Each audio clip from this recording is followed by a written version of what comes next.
수진아, 또 라면이야? 양어머니 박순이가 고시원 문틈으로 얼굴을 내밀며 걱정스럽게 물었습니다. 25세 김수진은 전기포트에서 김이 모락모락 올라오는 컵라면을 젓가락으로 저으며 괜찮다고 대답했죠. 오늘이 바로 수진의 25번째 생일이었는데 생일상은커녕 제대로 된 밥 한 끼 먹기도 어려운 형편이었습니다. 엄마, 걱정 마세요. 내일 월급 들어오면 맛있는 거 사드릴게요. 수진이 억지로 밝은 목소리를 냈지만 박순이의 얼굴에는 미안함이 가득했습니다. 우리 딸이 생일인데 이것밖에 못해줘서 정말 미안하다.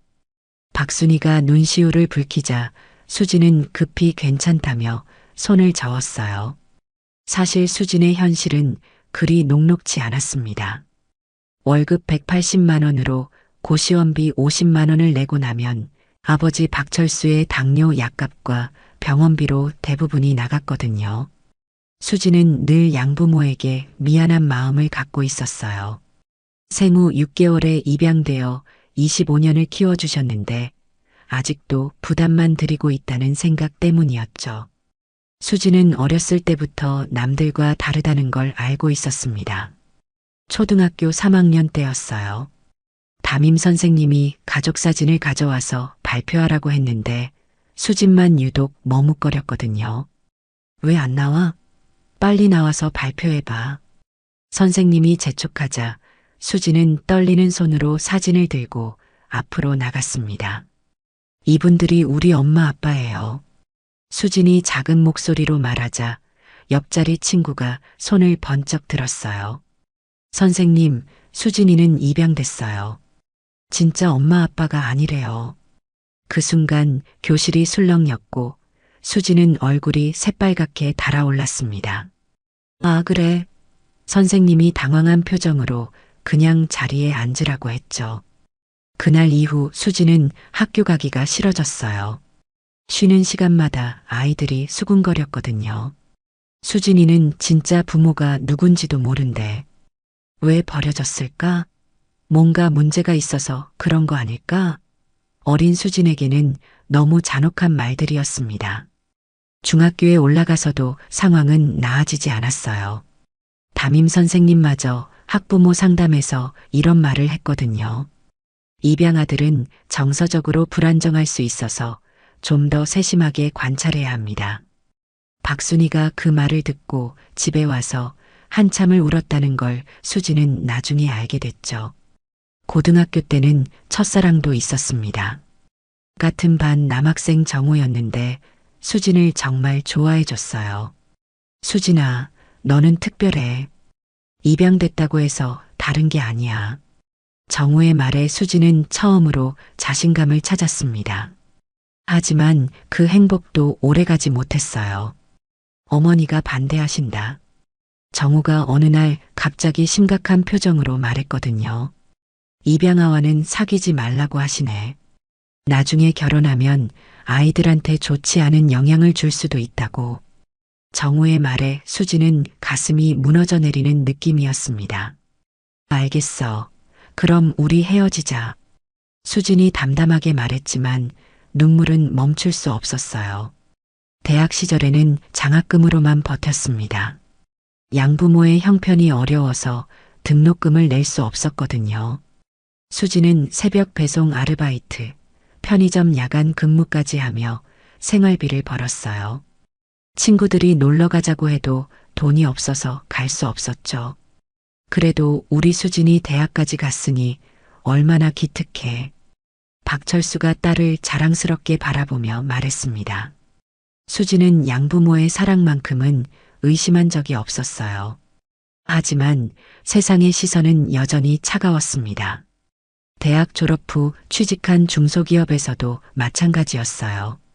입사 첫날 자기소개를 하다가 실수로 입양 이야기가 나왔거든요. 아, 그래서 뭔가 다르다 했네.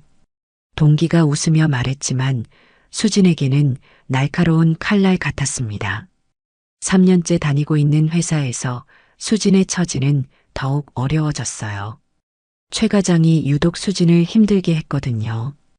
입양 아들은 어떨 때 불안정한 면이 있어서 중요한 일은 맡기기 어려워.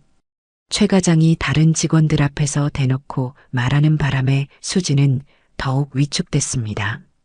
승진 시즌마다 수지는 번번이 밀려났어요. 일은 누구보다 열심히 했는데 결과는 항상 같았죠. 동기들이 하나둘 승진해 나가는 모습을 보며 수지는 자신의 한계를 느꼈습니다. 아무리 노력해도 태생적 한계를 넘을 수 없다는 절망감이 들었어요. 설상가상으로 양아버지의 병이 악화됐습니다. 당뇨 합병증으로 입원까지 하게 됐거든요. 수술비만 300만 원이 나왔는데 수진에게는 그마저도 큰 부담이었어요. 결국 대출을 받을 수밖에 없었습니다. 은행에서도 좋지 않은 시선을 받았어요. 보증인이 양부 못 분이라 신용도가 낮다는 이유였죠. 직장도 중소기업이고 연봉도 높지 않아서 대출 한도도 제한적이었습니다. 수지는 여러 은행을 돌아다니며 겨우 200만 원을 빌릴 수 있었어요. 그날 밤 수지는 고시원에서 혼자 울었습니다. 왜 이렇게 살아야 하는 걸까?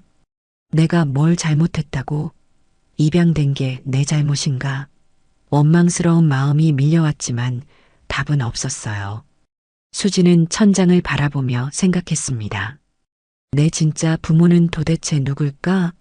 왜 나를 버렸을까? 25세 생일 밤 수지는 컵라면 국물을 마시며 결심했습니다. 이제 진짜 부모를 찾아보자. 더 이상 이렇게 살 수는 없어. 설령 거절당한다 해도 진실은 알고 싶다. 수진의 눈에는 처음으로 의지가 번뜩였습니다. 다음 날 아침 수진은 평소보다 일찍 회사에 출근했습니다. 어젯밤 내린 결심 때문에 잠을 제대로 이루지 못했거든요. 사무실에 들어서자마자 최 과장의 날카로운 목소리가 들렸어요. 김수진 씨, 어제 보고서 제대로 확인했어요? 실수가 너무 많아서 다시 해야겠네요. 죄송합니다. 다시 확인해 보겠습니다. 수진이 고개를 숙이며 대답했지만 최 과장의 표정은 여전히 불만스러웠어요. 입양하라서 그런지 집중력이 떨어지는 것 같네. 최 과장이 중얼거리는 말이 사무실 전체에 들렸습니다. 다른 직원들이 힐끔힐끔 수진을 쳐다봤죠. 점심시간이 되자 동료들이 모여서 수군거리기 시작했어요. 수진이는 정말 불쌍해. 친부모가 누군지도 모르고 살아야 하니까. 이런 말을 하는 건 입사 동기인 김지영이었습니다. 맞아. 그래서 그런지 뭔가 불안정해 보여. 성격도 소극적이고. 옆에서 박주연이 맞장구를 쳤어요. 수지는 혼자 구내식당에서 밥을 먹으며 그 대화를 들어야 했습니다. 가슴이 답답했지만 아무 말도 할 수 없었어요. 항상 그래왔으니까요. 참고 견디는 게 수진의 방식이었습니다. 오후에는 더욱 충격적인 일이 있었어요. 승진 발표가 있었는데 또다시 수진은 제외됐거든요. 3년간 성실히 일했는데도 한 번도 승진하지 못한 건 수진뿐이었습니다. 최 과장이 발표를 마치고 수진에게 따로 말했어요.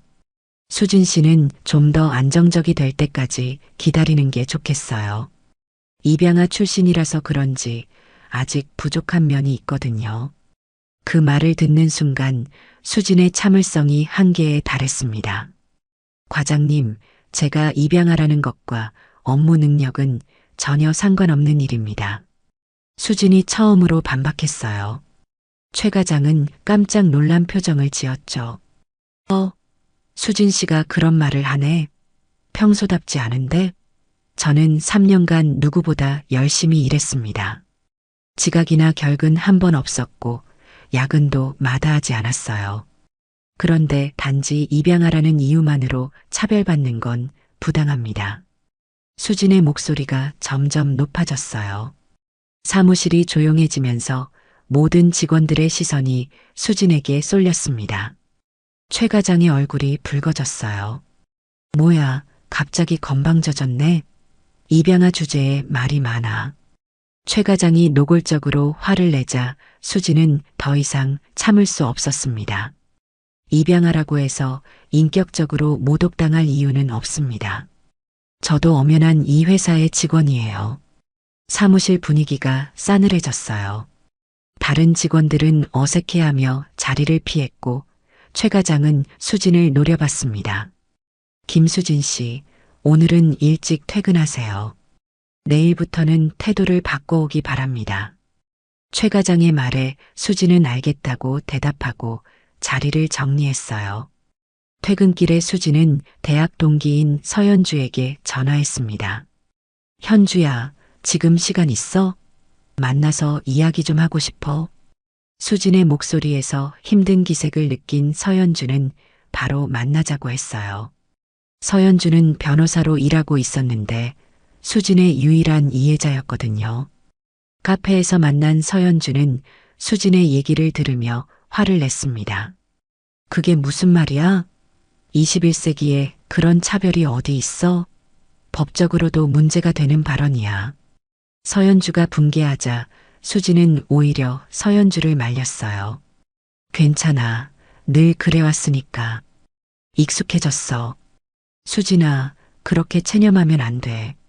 너는 잘못한 게 없어. 서연주가 수진의 손을 잡으며 진지하게 말했습니다. 너는 입양된 게 아니라 선택받은 거야. 양부모님이 수많은 아이 중에서 널 선택하신 거라고. 그건 축복이야. 부끄러워할 일이 아니고. 하지만 세상 사람들은 그렇게 생각하지 않아. 수진이 쓸쓸하게 웃으며 말했어요. 어릴 때부터 지금까지 계속 그런 시선을 받아왔거든. 이제는 정말 지쳤어. 서연주는 수진의 마음을 이해했지만 포기하지 말라고 격려했어요. 그런데 말이야, 한 가지 방법이 있을 것 같은데. 서연주가 갑자기 진지한 표정을 지었어요. 뭔데? 수진이 궁금해하자 서연주가 조심스럽게 말했습니다. 친부모를 찾아보는 건 어때? 친부모를요? 수진이 놀란 표정을 지었어요. 그런 생각은 해본 적이 없었거든요. 아니, 정확히는 생각하고 싶지 않았다는 게 맞을 거예요. 거절당할까봐 무서웠거든요. 생각해봐.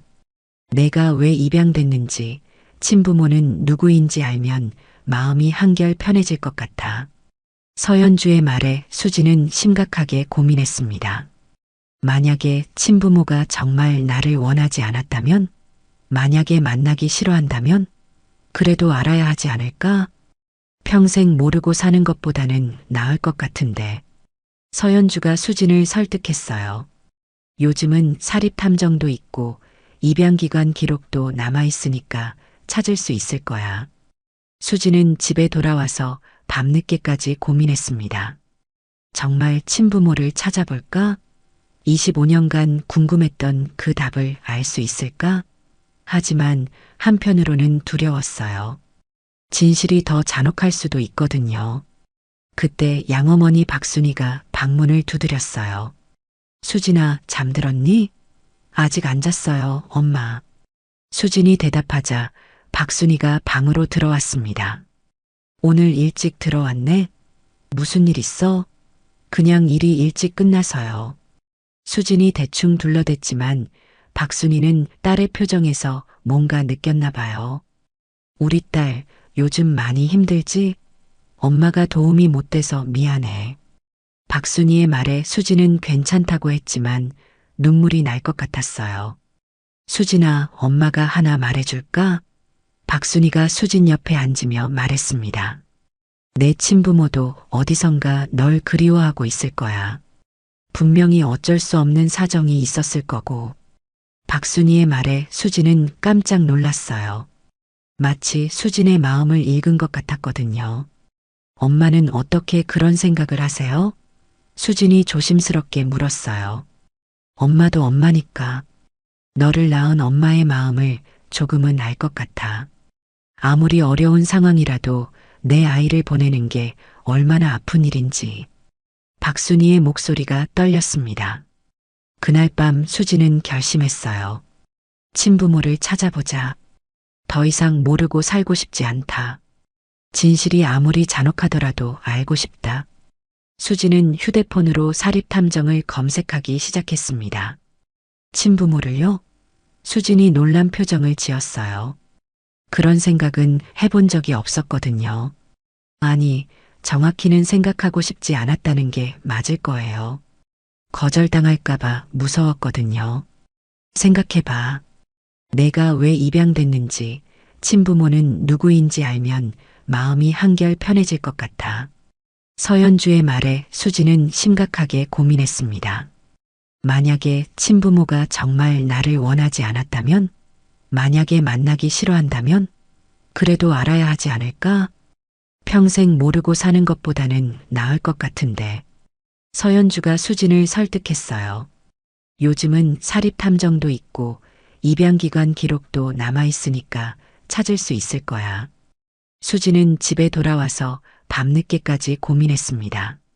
정말 친부모를 찾아볼까?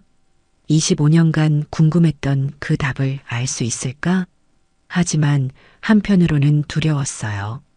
진실이 더 잔혹할 수도 있거든요. 그때 양어머니 박순이가 방문을 두드렸어요. 수진아, 잠들었니?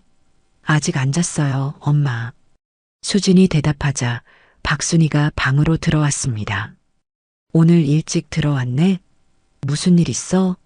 그냥 일이 일찍 끝나서요. 수진이 대충 둘러댔지만 박순이는 딸의 표정에서 뭔가 느꼈나 봐요. 우리 딸 요즘 많이 힘들지? 엄마가 도움이 못 돼서 미안해. 박순이의 말에 수진은 괜찮다고 했지만 눈물이 날 것 같았어요. 수진아, 엄마가 하나 말해줄까? 박순이가 수진 옆에 앉으며 말했습니다. 내 친부모도 어디선가 널 그리워하고 있을 거야. 분명히 어쩔 수 없는 사정이 있었을 거고. 박순이의 말에 수진은 깜짝 놀랐어요. 마치 수진의 마음을 읽은 것 같았거든요. 엄마는 어떻게 그런 생각을 하세요? 수진이 조심스럽게 물었어요. 엄마도 엄마니까. 너를 낳은 엄마의 마음을 조금은 알 것 같아. 아무리 어려운 상황이라도 내 아이를 보내는 게 얼마나 아픈 일인지. 박순이의 목소리가 떨렸습니다. 그날 밤 수진은 결심했어요. 친부모를 찾아보자. 더 이상 모르고 살고 싶지 않다. 진실이 아무리 잔혹하더라도 알고 싶다. 수진은 휴대폰으로 사립탐정을 검색하기 시작했습니다. 며칠 후 수진은 드디어 용기를 내어 사립탐정사무소를 찾아갔어요. 강남의 한 건물 7층에 위치한 작은 사무소였습니다. 문에는 박정호 탐정사무소라고 적혀 있었죠. 수진이 문을 열고 들어가니 50대 중반으로 보이는 남자가 책상에 앉아 있었어요. 어서 오세요. 뭘 도와드릴까요? 박정호가 친근하게 인사했습니다. 수진은 떨리는 목소리로 말했어요. 저기 친부모를 찾고 싶은데요. 가능할까요? 박정호의 표정이 진지해졌습니다. 입양 관련 사건이네요. 언제 입양되셨어요? 생후 6개월 때요. 25년 전에. 수진이 대답하자 박정호가 고개를 끄덕였어요. 25년이면 꽤 오래됐네요. 하지만 불가능한 건 아닙니다. 입양기간 기록이 남아있다면 찾을 수 있어요. 박정호는 25년 경력의 베테랑 탐정이었습니다. 특히 가족 찾기 전문이었는데 수많은 사람들의 가족을 찾아준 경험이 있었어요. 수진을 보니 마음이 아팠습니다. 저런 착한 아이가 왜 이런 고생을 해야 하나 싶었거든요. 비용은 얼마나 들까요? 수진이 조심스럽게 물었어요. 경제적으로 여유가 없다는 걸 알 수 있었거든요. 일반적으로는 300만 원 정도 받는데 아가씨는 특별히 200만 원만 받을게요. 박정호가 할인해 주자 수진은 깜짝 놀랐어요. 정말요? 왜 할인해 주시는 거예요? 아가씨 같은 경우는 단순히 돈 문제가 아니거든요. 진짜 부모를 찾고 싶어 하는 그 마음이 진정성 있어 보여요. 박정호의 말에 수진은 감동했습니다. 그런데 조건이 하나 있어요. 뭔가요? 수진이 궁금해하자 박정호가 진지하게 말했어요. 마음의 준비가 되어 있어야 해요. 찾는다고 해서 항상 좋은 결과만 나오는 건 아니거든요. 수진은 이미 각오를 했다고 대답했어요. 알겠습니다. 시작해보죠. 박정호가 서류를 꺼내며 말했습니다. 우선 기본 정보부터 알아야겠네요. 입양기관은 어디였나요? 수지는 양부모로부터 들은 정보를 하나씩 말해줬어요. 밝은 사랑 입양원이었고 생후 6개월에 입양됐다는 것, 그리고 건강한 여자아이였다는 것 정도였습니다. 그 밖에는 아무것도 모르고 있었어요. 박정호는 수진의 이야기를 들으며 메모했습니다. 혹시 특이한 점은 없었나요? 태어날 때나 입양 과정에서 특별했던 일 같은 거? 수진은 고개를 저었어요. 양부모님도 자세한 건 모르신다고 했거든요. 그냥 건강한 아기라고만 들었어요. 알겠습니다. 일단 입양기관부터 접촉해 보겠어요. 며칠만 기다리세요. 박정호가 자신있게 말했습니다. 수지는 200만 원 중 절반인 100만 원을 성금으로 지불했어요. 나머지는 결과가 나오면 주기로 했죠. 이틀 후 박정호에게서 연락이 왔어요. 수진 씨, 재미있는 걸 발견했는데 사무소로 와보실 수 있어요? 박정호의 목소리에 흥분이 섞여 있었습니다. 수진은 급하게 사무소로 달려갔어요. 뭘 찾으셨어요? 수진이 숨을 헐떡이며 물었습니다. 입양기관에서 기록을 확인해 봤는데 뭔가 이상한 점들이 있어요. 박정호가 서류를 펼쳐 보이며 말했어요. 우선 아가씨가 태어난 병원부터 살펴봤는데 일반적인 산부인과가 아니었어요. 강남의 유명한 VIP 전문 병원이었거든요. 의료비도 일반적이지 않았고요. VIP 전문 병원이요? 수진이 놀라며 물었어요. 그런 병원에서 태어났다고요? 맞아요. 의료비만 3천만 원이 나왔는데 현금으로 일시불 결제됐어요. 일반적인 미혼모 케이스라면 불가능한 일이죠. 박정호의 설명에 수진은 더욱 놀랐습니다. 그리고 또 하나 이상한 점이 있어요. 입양 절차가 비정상적으로 빨랐다는 거예요.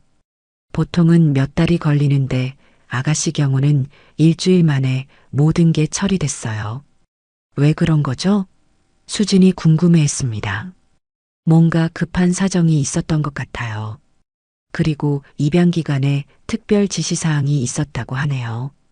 절대 비밀 보장하라는. 박정호의 말에 수진은 혼란스러웠어요.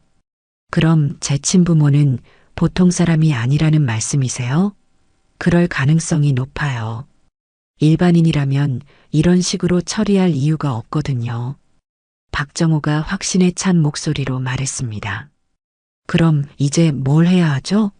수진이 물었어요. 다음 단계로 넘어가야죠. 병원 기록을 더 자세히 조사해 보겠어요. 며칠만 더 기다려 주세요. 박정호의 말에 수진은 기대와 불안이 동시에 밀려왔습니다. 혹시 제 출생에 부끄러운 비밀이 있는 건 아닐까요? 수진이 걱정스럽게 물었어요. 그건 알아봐야 알겠지만 나쁜 쪽으로만 생각하지 마세요. 좋은 결과일 수도 있어요. 박정호가 수진을 안심시켰습니다. 박정호는 본격적인 조사에 나섰습니다. 25년 전 수진이 태어난 병원의 기록을 추적하기 시작했어요. 강남의 그 유명한 산부인과는 아직도 운영 중이었고 다행히 오래된 기록들도 보관하고 있었습니다. 박정호는 병원 원무과 직원에게 접근했어요. 25년 전 기록을 찾고 있는데 도움을 받을 수 있을까요? 공식적인 조사는 아니고 개인적인 사정이에요. 박정호가 정중하게 부탁했습니다. 원무가 김주임이 고개를 저었어요.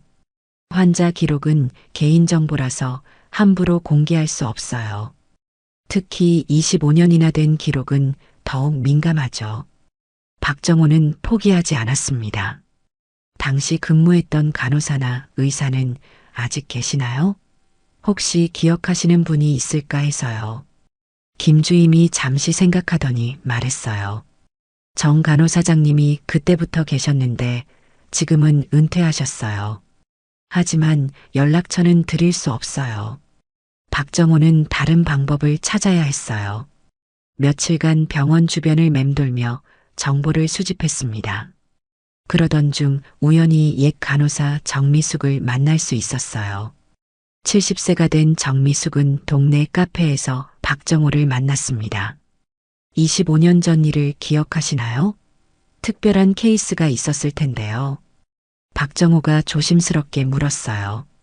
정미숙이 고개를 끄덕였습니다. 기억해요. 그때 정말 특별한 일이 있었거든요. 어떤 특별한 일이었나요? 박정호가 더욱 관심을 보였어요. 젊은 여자분이 왔는데 보안 요원까지 함께 왔었어요. VIP실을 쓰셨고요.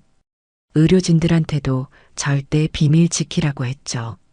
정미숙의 증언에 박정호는 흥미를 느꼈습니다.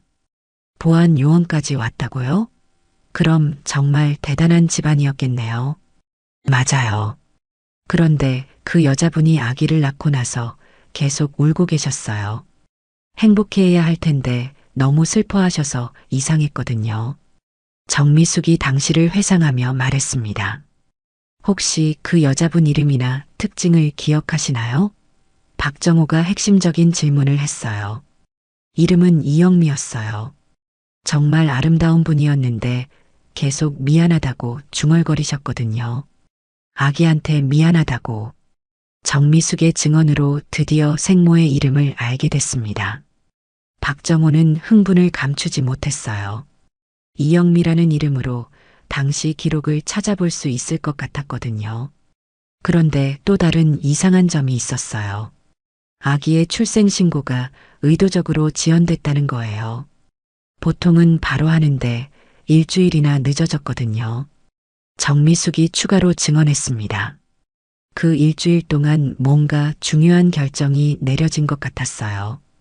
처음에는 아기를 데려가려고 했는데 갑자기 입양 보내기로 바뀌었거든요. 박정호는 더 많은 정보를 얻기 위해 당시 담당 의사를 찾아봤습니다. 김병 원장은 이미 80세가 넘었지만 기억력은 또렷했어요. 그 케이스 말씀이세요? 물론 기억해요. 평생 잊을 수 없는 일이었거든요. 김병 원장이 한숨을 쉬며 말했습니다. 왜 잊을 수 없으셨나요? 박정호가 궁금해했어요. 산모가 너무 괴로워했어요. 아기를 포기해야 한다고 하면서 계속 울었거든요. 강요받는 것 같았어요. 김병 원장의 말에 박정호는 뭔가 석연치 않음을 느꼈습니다. 강요받았다고요? 누가 강요했나요? 정확히는 모르겠어요. 하지만 나이 든 여자분이 와서 아기를 절대 집에 데려가면 안 된다고 했어요. 위협적인 분위기였죠. 김병 원장의 증언으로 수진의 출생에 얽힌 비극적 사연이 조금씩 드러나기 시작했어요. 혹시 그 나이 든 여자분의 정체를 아시나요? 박정호가 물었지만 김병 원장은 고개를 저었습니다. 하지만 돈이 많은 집안인 건 확실했어요. 의료비 3천만 원을 현금으로 바로 지불했거든요. 25년 전 기준으로는 엄청난 돈이었죠. 박정호는 다시 입양기관을 찾아갔습니다. 이번에는 이영미라는 구체적인 이름을 갖고 있었거든요. 입양기관 원장 최순자는 박정호를 경계스럽게 바라봤어요. 25년 전 기록을 왜 찾으시는 거예요? 당사자가 의뢰한 거라면 신분증을 확인해야 해요. 박정호가 수진의 신분증 사본을 보여주자 최순자의 표정이 변했습니다. 아, 그 아이구나. 그때 일은 정말 특별했어요. 어떻게 특별했나요? 박정호가 자세한 설명을 요구했어요. 거액의 기부금이 들어왔어요. 그 아이 입양과 관련해서 절대 비밀을 지키라고 하면서요. 평생 그 아이의 정보는 공개하지 말라고 했죠. 최순자의 말에 박정호는 더욱 확신했습니다. 이 사건 뒤에는 정말 큰 배경이 있다는 걸. 그 기부금이 얼마나 됐나요? 박정호가 물었어요. 5억 원이었어요. 당시로서는 상상할 수 없는 금액이었죠. 그래서 더욱 철저히 비밀을 지켰어요. 최순자의 대답에 박정호는 깜짝 놀랐습니다. 5억 원이라는 거액의 기부금, VIP 병원에서의 출산, 보안 요원까지 동원된 상황. 이 모든 것들이 하나로 연결되기 시작했어요. 혹시 그때 기부한 사람이나 단체 이름을 아시나요? 박정호가 핵심적인 질문을 했습니다. 최순자가 잠시 망설이더니 말했어요. 대한그룹이라는 이름으로 들어왔어요. 하지만 개인이 낸 건지 회사에서 낸 건지는 모르겠어요. 대한그룹이라고요? 박정호가 놀라며 되물었습니다. 대한그룹이면 그 유명한 재벌 그룹 말씀이신가요? 맞아요. 건설업으로 유명한 그 회사요. 그래서 더욱 조심스러웠어요. 그런 큰 회사와 얽힌 일이니까. 최순자의 증언으로 드디어 핵심 단서를 찾았습니다. 박정호는 즉시 대한그룹에 대해 조사하기 시작했어요. 대한그룹 김대한 회장의 부인이 이영미라는 사실도 확인했죠. 박정호는 흥분을 감출 수 없었습니다. 수진이 재벌가 딸일 가능성이 높아졌거든요. 하지만 아직 확실하지 않았어요. DNA 검사를 통해 확인해야 했습니다. 박정호는 수진에게 전화했어요. 수진 씨, 정말 놀라운 걸 발견했어요. 당장 사무소로 오세요. 믿을 수 없는 소식이 있어요. 수진은 박정호의 흥분된 목소리를 듣고 급하게 사무소로 향했습니다. 과연 어떤 놀라운 진실이 기다리고 있을까요? 수진은 박정호의 전화를 받고 가슴이 두근거렸습니다. 뭔가 중요한 발견을 했다는 박정호의 목소리에서 흥분이 느껴졌거든요. 수진은 회사 조퇴를 내고 급하게 탐정사무소로 향했어요. 사무소 문을 열고 들어서자 박정호가 환한 미소로 맞이했습니다. 어서 오세요, 수진 씨. 정말 믿기 어려운 걸 발견했어요. 앉으세요. 박정호가 수진을 의자에 앉히며 말했습니다. 수진은 떨리는 마음으로 박정호를 바라봤어요. 뭘 발견하셨어요? 설마 제 친부모를 찾으신 건가요? 수진의 목소리도 떨렸습니다. 박정호는 책상 위에 펼쳐진 서류들을 정리하며 천천히 말하기 시작했어요. 먼저 차근차근 설명해 드릴게요. 조사 결과가 정말 놀라워서요. 25년 전 당신이 태어난 병원에서 시작해서 입양기관까지 모든 기록을 추적해 봤어요. 박정호가 서류를 하나씩 보여주며 설명했습니다. 당신의 생모 이름은 이영미 씨예요. 25년 전 당시 25세였고 정말 특별한 상황에서 당신을 낳으셨어요. 이영미요? 수진이 생모의 이름을 처음 듣고 반복했습니다. 처음 들어보는 이름이었지만 왠지 친근하게 느껴졌어요. 맞아요. 그런데 여기서부터가 정말 놀라운 거예요. 박정호가 더욱 진지한 표정을 지었습니다. 이영미 씨는 일반인이 아니에요. 현재 대한그룹 김대한 회장의 부인이거든요. 대한그룹이요? 수진이 깜짝 놀라며 일어섰습니다. 그 유명한 대한그룹 말씀이세요? 맞습니다. 자산 1,000억 원의 그 대한그룹이에요. 당신은 재벌가의 딸인 거예요. 박정호의 말에 수진은 머리가 어지러워졌습니다. 말도 안 돼요. 제가 재벌가 딸이라니요. 그럴 리가 없어요. 수진이 고개를 저으며 믿을 수 없다는 표정을 지었어요. 저도 처음에는 믿기지 않았어요. 하지만 모든 증거가 일치해요. 박정호가 증거 자료들을 하나씩 보여줬습니다.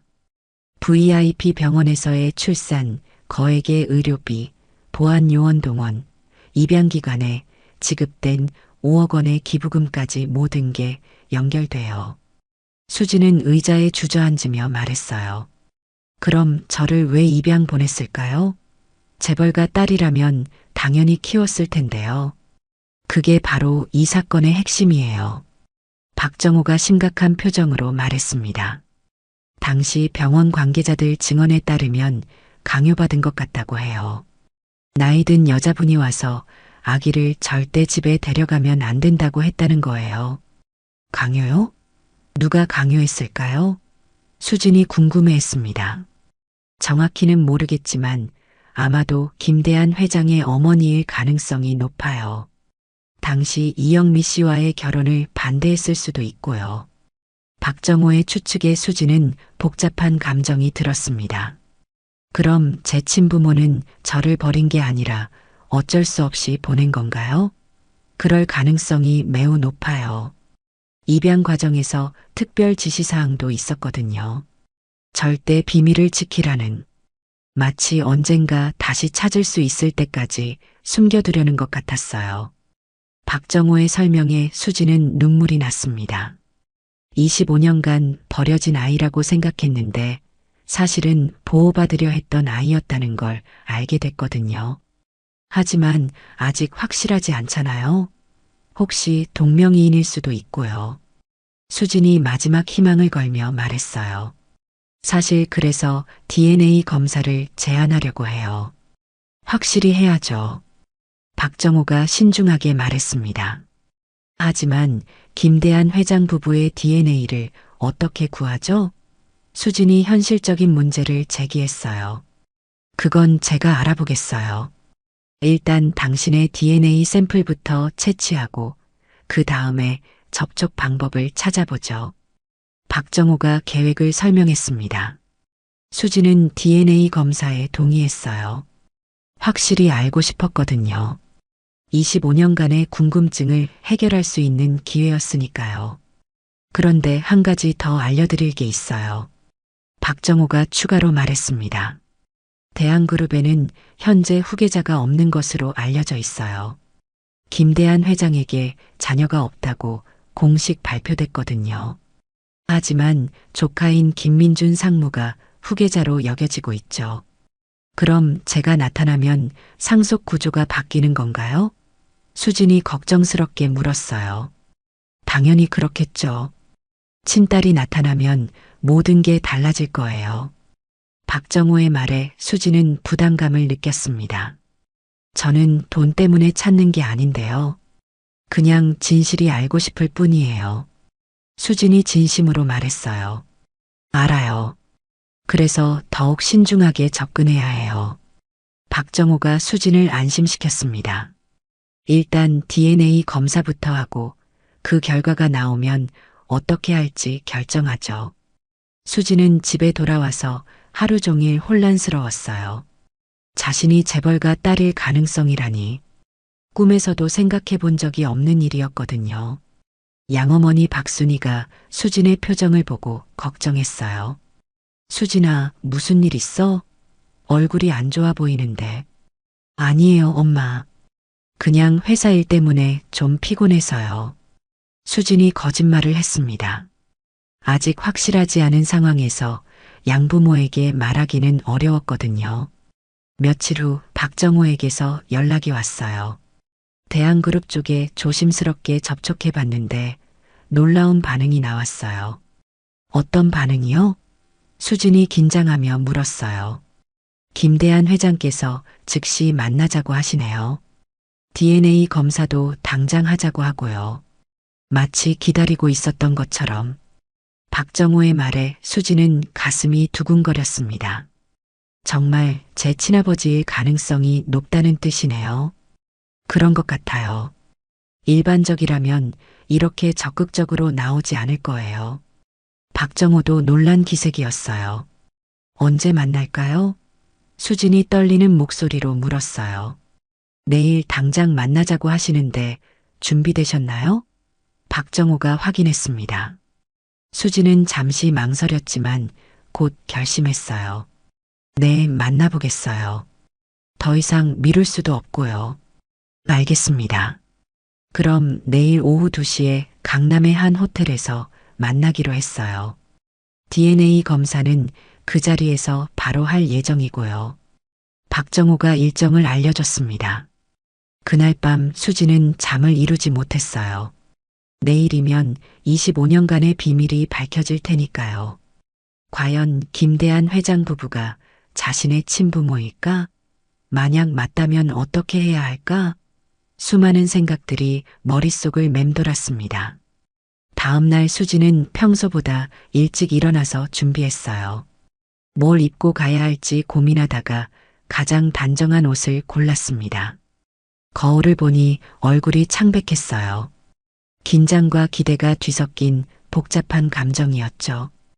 호텔에 도착하자 박정호가 먼저 와서 기다리고 있었어요. 준비됐어요? 박정호가 수진을 격려하며 물었습니다. 최대한 준비됐어요. 수진이 떨리는 목소리로 대답했어요. 그럼 올라가 볼까요? 박정호와 수진은 엘리베이터를 타고 호텔 최상층으로 올라갔습니다. VIP룸 앞에서 박정호가 문을 두드렸어요. 들어오세요. 안에서 중년 남자의 목소리가 들렸습니다. 문이 열리는 순간 수지는 숨이 멎는 듯 했어요. 50대 중반의 품이 있는 남자와 50세 정도의 아름다운 여자가 서 있었거든요. 두 사람의 얼굴에는 긴장과 기대가 가득했습니다. 수진 씨죠? 김대한이 떨리는 목소리로 물었어요. 네, 그렇습니다. 수진이 고개를 끄덕였습니다. 이영미는 수진을 보자마자 눈물을 흘리기 시작했어요. 정말 우리 딸 같아. 얼굴이 어릴 때 내 모습과 똑같아. 이영미가 손으로 입을 막으며 말했습니다. 일단 앉으시죠. 김대한이 수진을 의자로 안내했어요. DNA 검사부터 하고 이야기하는 게 좋겠어요. 전문 의료진이 와서 검사를 진행했습니다. 수진과 김대한, 이영미 모두에게서 샘플을 채취했어요. 결과는 이틀 후에 나온다고 했죠. 검사가 끝나고 잠시 어색한 침묵이 흘렀어요. 수진이 먼저 입을 열었습니다. 정말 제 친부모이신가요? 아직 확실하지 않지만 마음으로는 확신해요. 김대한이 진지하게 말했습니다. 25년간 당신을 찾으려고 노력했거든요. 25년간이요? 수진이 놀라며 물었어요. 할머니가 살아계실 때는 어려웠어요. 하지만 5년 전 돌아가신 후부터는 적극적으로 찾기 시작했죠. 이영미가 눈물을 닦으며 말했습니다. 이틀 후 DNA 검사 결과가 나왔어요. 99.99% 일치. 의심의 여지가 없는 친자 관계였습니다. 박정호가 흥분해서 수진에게 전화했어요. 수진 씨, 축하해요. 정말로 김대한 회장의 딸이 맞아요. 수진은 전화를 받고 주저앉았습니다. 정말이에요? 정말로 제가 재벌가 딸인 거예요? 맞아요. 이제 모든 게 확실해졌어요. 박정호의 확신에 찬 목소리에 수진은 눈물이 났습니다.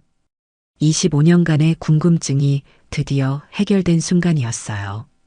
DNA 검사 결과가 나온 다음 날 수진은 다시 김대한, 이영미 부부와 만났습니다.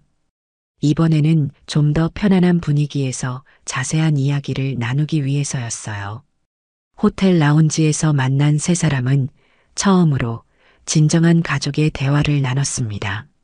수진아, 이제 진짜 우리 딸이라는 게 확실해졌으니 모든 걸 말해줄게. 김대한이 수진의 손을 잡으며 말했습니다.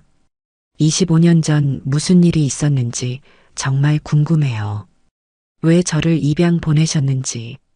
수진이 그동안 년간 품어왔던 궁금증을 털어놨어요. 이영미가 눈물을 흘리며 이야기를 시작했습니다.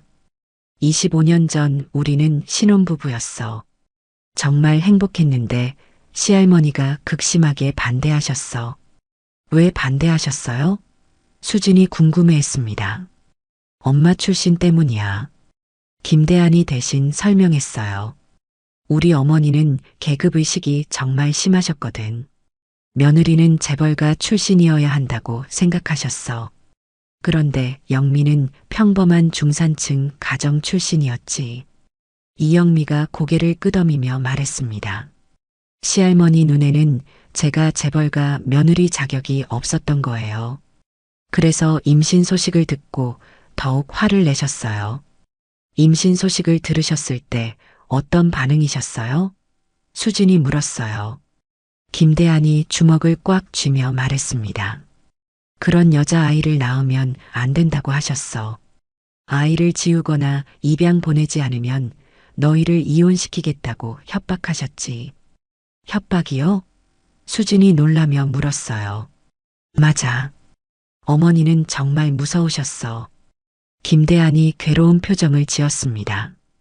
회사 경영권도 빼앗겠다고 하시고 영미를 해치겠다고도 하셨어. 정말 절망적이었어. 이영미가 떨리는 목소리로 말했습니다. 임신 7개월 때까지 숨어 지냈어요. 하지만 결국 들키고 말았죠. 그때부터 정말 지옥 같은 시간이 시작됐어요. 어떤 지옥 같은 시간이었나요? 수진이 조심스럽게 물었어요. 매일 시할머니가 와서 아이를 포기하라고 하셨어. 김대한이 힘들어하며 말했습니다. 나는 어머니와 아내 사이에서 어떻게 해야 할지 몰랐어. 둘 다 소중한 사람들이었거든. 이영미가 눈물을 닦으며 계속했어요. 결국 제가 결정했어요. 우리 아이를 지키기 위해서라면 잠시 떨어져 있는 것도 괜찮다고 생각했거든요. 잠시요? 수진이 되물었습니다. 영원히 포기하려던 건 아니었어요. 이영미가 간절하게 말했습니다. 시할머니가 돌아가시거나 마음을 바꾸시면 다시 찾아올 생각이었어요. 그래서 입양 기간에 특별히 부탁했던 거예요. 절대 비밀을 지켜달라고. 김대한이 고개를 끄덕이며 말했습니다. 언젠가 반드시 찾을 거라고 약속했어. 그래서 5억 원이라는 거액의 기부도 한 거야. 나중에 찾을 때 아무 문제 없도록. 그럼 25년간 계속 저를 그리워하셨던 건가요? 수진이 울먹이며 물었어요. 매일매일 그리워했어. 이영미가 수진을 끌어안으며 말했습니다. 내 생일마다 케이크를 사서 혼자 촛불을 켰어. 어디선가 건강하게 자라고 있기를 바라면서. 김대한도 목이 메었어요. 5년 전 어머니가 돌아가시고 나서는 정말 적극적으로 찾기 시작했어. 사립탐정도 여러 명 고용하고 입양기관도 다시 접촉했지. 그런데 왜 이제야 찾으셨어요? 수진이 궁금해했습니다. 25년간 너무 철저히 비밀이 지켜졌거든. 김대한이 설명했어요. 입양기관에서도 함구하고 있었고 병원 기록도 찾기 어려웠어. 그런데 내가 먼저 찾기 시작해서 연결된 거야. 이영미가 수진의 얼굴을 쓰다듬으며 말했습니다. 정말 미안해, 수진아. 엄마가 더 용감했다면 이런 일은 없었을 텐데. 아니에요. 수진이 고개를 저었어요. 이해해요. 그때 상황에서는 어쩔 수 없는 선택이었을 거예요. 김대한이 진지하게 말했습니다. 이제라도 찾았으니 앞으로는 진짜 가족으로 살고 싶어? 25년간 못해준 사랑을 모두 보상해주고 싶어? 하지만 저에게는 양부모님이 계세요. 수진이 조심스럽게 말했어요. 지금까지 저를 키워주신 분들이에요. 물론이야. 김대한이 고개를 끄덕였어요. 양부모님께도 정말 감사해. 우리 딸을 이렇게 훌륭하게 키워주셔서 반드시 보답하고 싶어. 이영미도 동의했어요. 양부모님이 없었다면 지금의 수진이도 없었을 거예요. 정말 고마운 분들이세요. 그럼 이제 어떻게 하죠? 수진이 앞으로의 계획을 물었어요. 천천히 해나가자. 김대한이 신중하게 말했습니다. 갑자기 모든 걸 바꿀 수는 없잖아. 내가 원하는 대로 해도 돼. 우선 양부모님께 인사드리고 싶어요. 이영미가 말했습니다. 우리 딸을 키워주신 분들께 직접 감사 인사를 드려야죠. 수지는 부모님들의 진심을 느낄 수 있었어요. 지난날의 그리움과 미안함, 그리고 앞으로의 희망이 모두 섞여 있었거든요. 하지만 한편으로는 걱정도 됐습니다. 갑자기 재벌가 딸이 된다는 게 부담스러웠거든요. 돈이나 지위는 중요하지 않아요. 수진이 솔직하게 말했습니다. 그냥 진짜 가족이 있다는 게 기뻐요. 그동안 궁금했던 진실을 알게 돼서 감사해요. 우리도 마찬가지야. 김대한이 감격해하며 말했습니다. 돈보다 소중한 딸을 다시 찾은 거잖아. 이보다 더 큰 행복이 어디 있겠어. 그날 이후 수진의 인생은 완전히 바뀌기 시작했습니다. 하지만 아직 해결해야 할 일들이 많이 남아 있었어요. 무엇보다 양부모님께 이 사실을 어떻게 말씀드릴지가 가장 큰 고민이었죠. DNA 검사 결과를 받은 후 며칠간 수지는 복잡한 감정에 휩싸였습니다. 기쁨과 당황스러움이 동시에 밀려왔거든요. 진짜 부모를 찾았다는 기쁨도 있었지만 갑자기 재벌가 딸이 됐다는 현실이 믿기지 않았어요. 양부모님께는 어떻게 말씀드려야 할까? 수진이 서연주에게 고민을 털어놨습니다. 카페에서 만난 서연주는 수진의 이야기를 듣고 깜짝 놀랐어요. 정말? 대한그룹 회장의 딸이라고? 믿을 수 없어. 서연주가 흥분해서 말했습니다. 나도 아직 실감이 안 나. 수진이 한숨을 쉬며 말했어요. 어제까지만 해도 고시원에서 컵라면 먹던 내가 갑자기 재벌가 딸이라니. 하지만 좋은 일이잖아. 서연주가 수진을 격려했어요. 25년간 찾던 친부모도 찾았고 경제적 어려움도 해결될 거고. 그런데 양부모님이 걱정돼. 수진이 진짜 고민을 털어놨습니다. 갑자기 내가 재벌가 딸이 됐다고 하면 어떻게 생각하실까? 서운해 하시지는 않을까? 그런 분들이 아니야. 서연주가 수진을 안심시켰어요. 오히려 내가 행복해하는 모습을 보시면 기뻐하실 거야. 며칠 후 김대한이 수진에게 연락했습니다.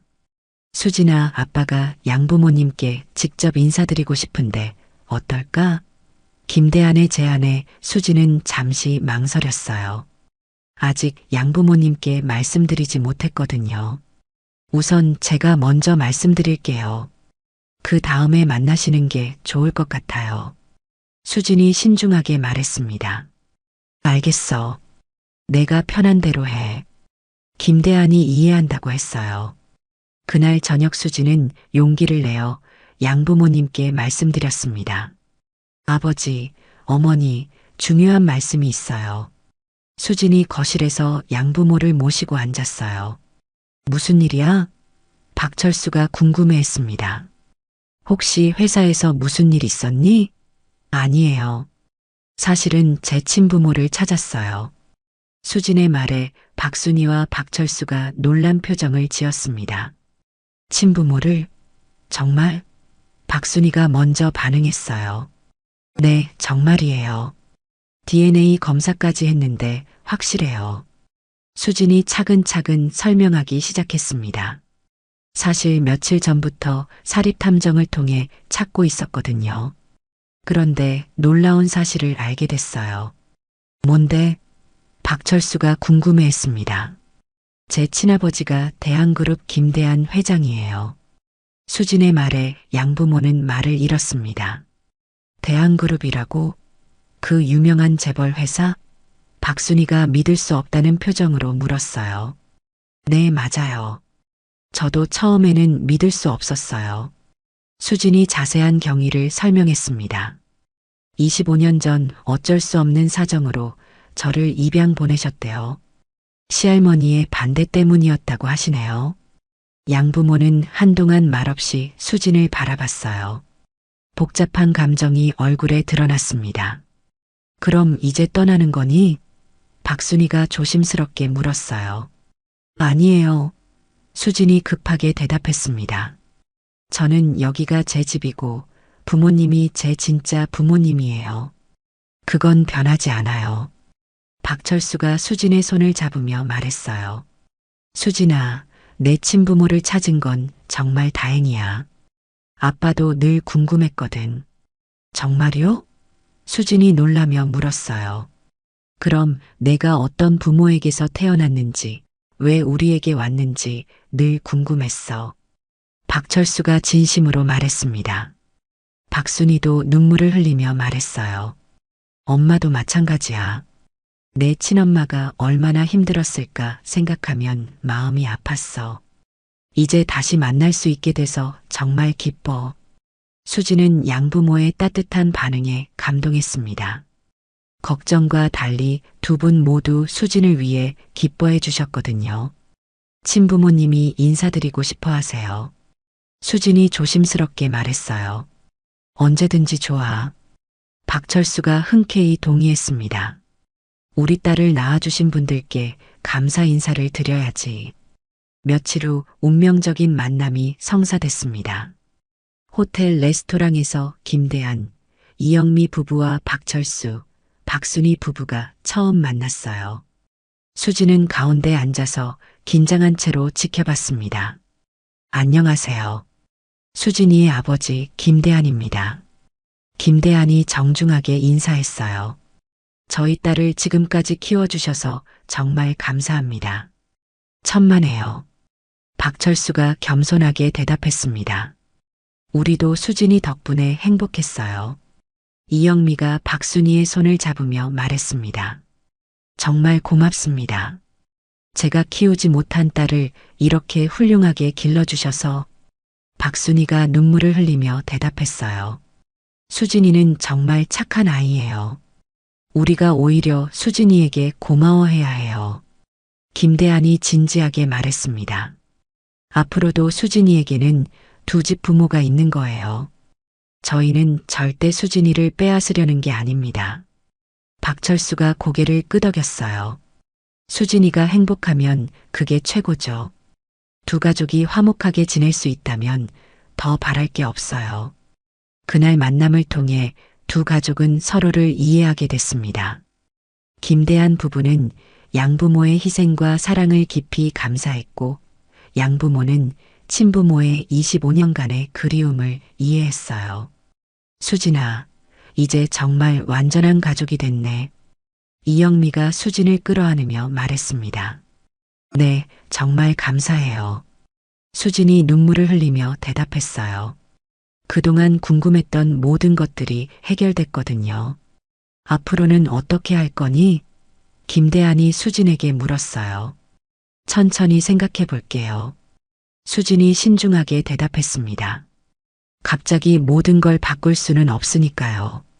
그래, 내가 원하는 대로 해. 우리는 언제든 기다릴 테니까. 김대한이 따뜻하게 말했습니다. 그날 이후 수진의 삶에는 새로운 희망이 생겼습니다. 더 이상 혼자가 아니라는 안도감, 그리고 진정한 가족이 있다는 기쁨이 마음을 가득 채웠어요. 하지만 아직 적응해야 할 것들이 많이 남아 있었습니다. 친부모를 찾고 두 가족이 만난 지 한 달이 지났습니다. 수진의 삶은 서서히 변화하기 시작했어요. 김대한은 수진에게 대한그룹 이사 자리를 제안했지만 수진은 신중하게 거절했습니다. 아버지, 감사하지만 저는 제 실력으로 인정받고 싶어요. 수진이 김대한에게 말했어요. 갑자기 높은 자리에 앉으면 다른 사람들이 뭐라고 할까요? 현명한 생각이야. 김대한이 딸의 의견을 존중했습니다. 그럼 일단 평사원으로 들어와서 천천히 배워나가는 건 어떨까? 그것도 아직은 부담스러워요. 수진이 솔직하게 말했어요. 지금 회사에서도 적응하고 있는 중이고 갑자기 바꾸면 양부모님도 걱정하실 거예요. 하지만 수진의 회사 생활은 완전히 달라져 있었습니다. 친부모를 찾았다는 소식이 알려지면서 최 과장의 태도가 180도 바뀌었거든요. 수진 씨, 그동안 제가 잘못했습니다. 최 과장이 수진에게 와서 고개를 숙였어요. 정말 죄송해요. 괜찮습니다. 수진이 담담하게 대답했어요. 하지만 앞으로는 누구든지 차별하지 마세요. 다른 사람도 저처럼 상처받을 수 있어요. 동료들의 반응도 갑자기 달라졌습니다. 어제까지 무시하던 사람들이 갑자기 친근하게 굴었어요. 수진아, 우리 점심 같이 먹자. 김지영이 다가와서 말했어요. 죄송해요. 다른 약속이 있어서요. 수진이 정중하게 거절했습니다. 사람들의 변한 태도가 오히려 불편했거든요. 한편 대한그룹에서는 수진의 존재가 큰 화제가 됐습니다. 김민준 상무는 처음에는 당황했지만 수진을 만나고 나서 마음을 바꿨어요. 사촌 동생이 생긴 걸 진심으로 환영한다고 했죠. 수진아, 회사 일 궁금한 거 있으면 언제든 물어봐. 김민준이 따뜻하게 말했습니다. 저는 회사를 빼앗으려는 게 아니에요. 수진이 솔직하게 말했어요. 함께 발전시켜 나가고 싶어요. 그런 생각 안 해도 돼. 김민준이 웃으며 대답했어요. 삼촌이 그렇게 기뻐하시는 모습 처음 봐. 정말 오랫동안 찾으셨거든. 가장 큰 변화는 양부모의 삶이었습니다. 김대한이 박철수의 병원비를 모두 지원하겠다고 했고 새 집도 마련해줬어요. 너무 과분해요. 박철수가 고사하려 했지만 김대한이 말했습니다. 이렇게 이쁘게 제 딸을 키워주신 은혜를 어떻게 갚겠어요. 당연한 일입니다. 수지는 양부모와 함께 강남의 넓은 아파트로 이사했어요. 하지만 여전히 양부모를 최우선으로 생각했습니다. 엄마, 이제 편하게 사세요. 수진이 박순이에게 말했어요. 병원비 걱정도 안 하셔도 되고 좋은 음식도 드실 수 있어요. 우리 딸 덕분에 이런 호강을 다 하네. 박순이가 눈물을 흘리며 말했습니다. 수지는 입양아들을 위한 재단을 설립하기로 결심했어요. 자신과 같은 아이들이 차별받지 않도록 돕고 싶었거든요. 아버지, 재단 설립을 도와주실 수 있나요? 수진이 김대한에게 부탁했어요. 물론이지. 정말 의미 있는 일이야. 김대한이 적극적으로 지원하겠다고 했습니다. 6개월 후 수진의 결혼식이 열렸습니다. 신랑은 대학 때부터 수진을 좋아했던 후배였는데 재벌가 딸이 된 후에도 변함없이 수진을 사랑해줬어요. 결혼식에서는 특별한 장면이 연출됐습니다. 박철수가 신부 아버지 역할을 했고 김대한이 축사를 맡았어요. 오늘 우리 수진이가 결혼합니다. 박철수가 감격스럽게 말했습니다. 25년간 키운 딸을 이제 좋은 사람에게 보내니 기쁘면서도 아쉽네요. 김대한도 눈물을 흘리며 축사했어요. 딸아, 행복해라. 아빠가 그동안 못해준 사랑을 앞으로는 평생 보상해줄게. 수지는 웨딩드레스를 입고 두 아버지 사이에서 행복한 미소를 지었습니다. 저는 정말 운이 좋은 사람인 것 같아요. 수진이 하객들 앞에서 소감을 말했어요. 두 분의 아버지와 두 분의 어머니가 계시거든요. 그리고 무엇보다 중요한 걸 깨달았어요. 가족은 혈연이 아니라 사랑으로 만들어지는 거라는 걸요. 결혼식이 끝난 후 수지는 입양아 지원 재단에서 본격적인 활동을 시작했습니다. 차별 없는 사회를 만들기 위해 노력했고 많은 입양아들에게 희망을 주었어요. 어느 날 수지는 재단 사무실에서 상담을 받으러 온 10세 입양아를 만났습니다. 언니, 친엄마가 나를 싫어해서 버린 건가요? 아이가 슬픈 표정으로 물었어요. 아니야. 수진이 아이를 안아주며 말했습니다. 분명히 어쩔 수 없는 사정이 있었을 거야. 그리고 지금 키워주시는 분들이 진짜 부모님이야. 사랑으로 선택해 주신 거거든. 그날 밤 수지는 김대한, 이영미 부부와 박철수, 박순희 부부가 모두 모인 저녁 식사 자리에서 말했습니다. 정말 감사해요. 저는 세상에서 가장 행복한 사람인 것 같아요. 우리도 마찬가지야. 김대한이 수진의 손을 잡으며 말했습니다. 내가 있어서 우리 가족이 완성됐어. 박순희도 고개를 끄덕였어요. 수진이가 우리 집에 온 건 정말 하늘이 주신 선물이었어. 수진은 창밖을 바라보며 생각했습니다. 어려운 시절도 모두 의미가 있었구나. 포기하지 않고 견뎠기 때문에 지금의 행복이 있는 거야. 진정한 행복은 물질이 아니라 사랑하는 사람들과 함께하는 것이라는 걸 이제야 알겠어. 수진의 이야기는 많은 사람들에게 희망을 주었습니다. 늦었다고 생각할 때가 가장 빠른 때라는 것, 선한 마음으로 살면 반드시 복이 온다는 것을 보여주었거든요. 그리고 가장 중요한 건 가족의 소중함이었습니다. 혈연으로 이어진 가족도, 사랑으로 이어진 가족도 모두 똑같이 소중하다는 진리를 수지는 몸소 보여주었어요. 오늘 이야기가 좋으셨다면 구독과 댓글, 알람 설정 잊지 마시고 소중한 댓글 하나가 정말 큰 힘이 됩니다. 시청해 주셔서 진심으로 감사드립니다.